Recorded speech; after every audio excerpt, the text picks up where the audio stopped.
I feel like oftentimes people either think of me as a performance artist, now people think of me as a painter. I actually think of myself as an installation artist.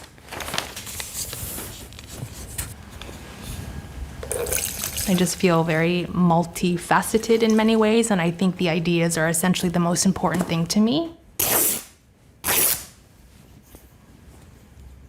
So that's how I always start. It's a core set of conceptual ideas and concerns, and then from that, I'll think, what's the best way to tell this story?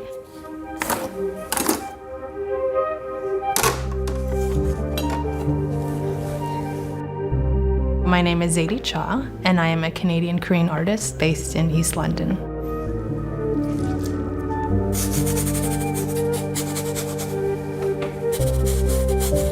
I grew up going to the church.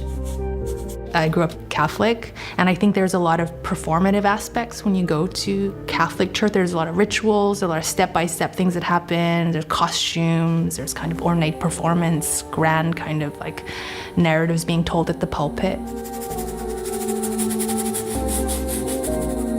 And I think the relationship between that, the audience, stained glass windows, illustrated Bibles, I think that actually led me into wanting to be creative.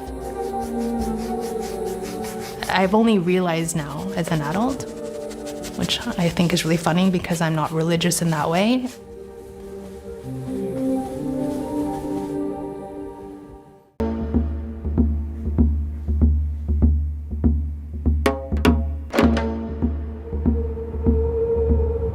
I think folk art is the most exciting thing to look at for me, and the place where I draw the most inspiration, because I feel like it's really the language of our ancestors directly to us.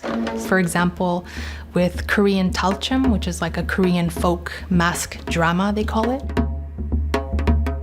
Something that was done and created for and by the people as a way to relieve social tension. There's a way in which they were able to criticize the kind of feudal system that they were living under in a way that was permissible. In that there was a lot of comedy and a lot of joy and playfulness. That's where I've tried to find a sense of hope and a desire for that resistance within the work.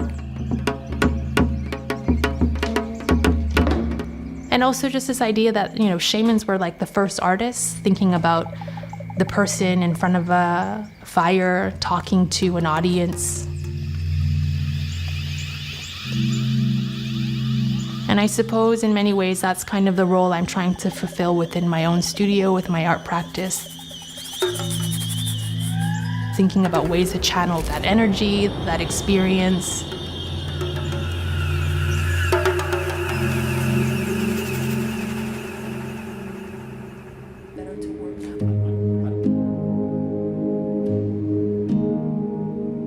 The idea of home or feeling kind of comfortable with oneself is always really shifting for me. I think as a young person, I was so desperate to escape my home city. I suppose wanting to do that to find myself without realizing it.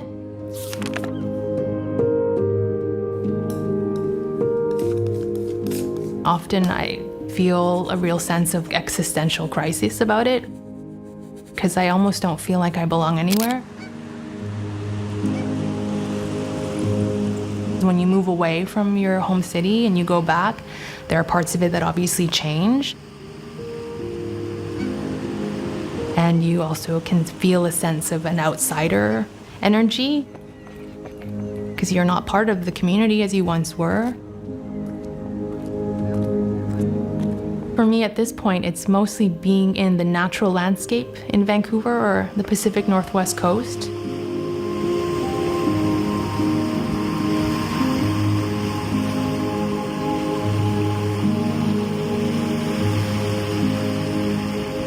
For a long time, I've been really interested in marine life and deep ocean, just like I've been interested in deep space, because these are landscapes that a lot of us are familiar with or we feel like we intimately know, but many of us have never actually physically been in those spaces. Because of that, we're able to project a lot of our own imaginations and longings and desires onto those places.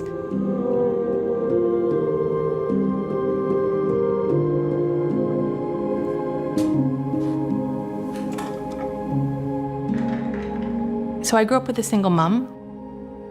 She was really open to encouraging me to do whatever I wanted. I feel like I was quite lucky in the sense that she really was open to kind of just encouraging me to try things and just see what I liked and be happy.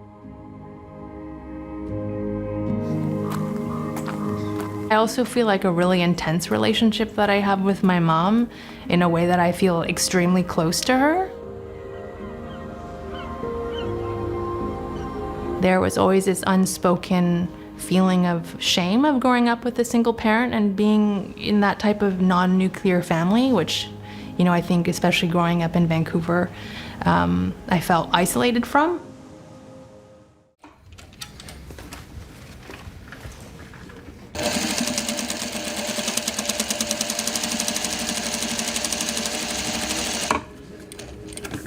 I think the main takeaway that I want people to see in my work is that I have a profound respect for ancestry and for folk culture and traditions globally, irrespective if they belong to the heritage of my family.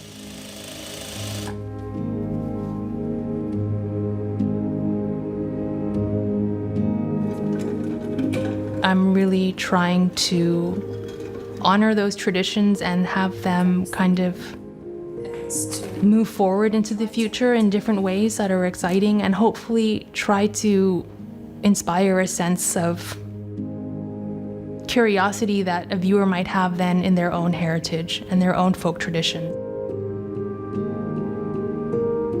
And obviously that's a really weighty thing. I don't expect people to see that in my work, but I hope that they see that those are where the inspirations lie. And that through me, they're looking at other people that have made work, maybe has otherwise not always been recognized and been, you know, on the margins, as we all like to kind of talk about now. But I do really feel like it's important. I know that word is thrown around a lot, but when thought about with genuine inquiry and love, it's really powerful.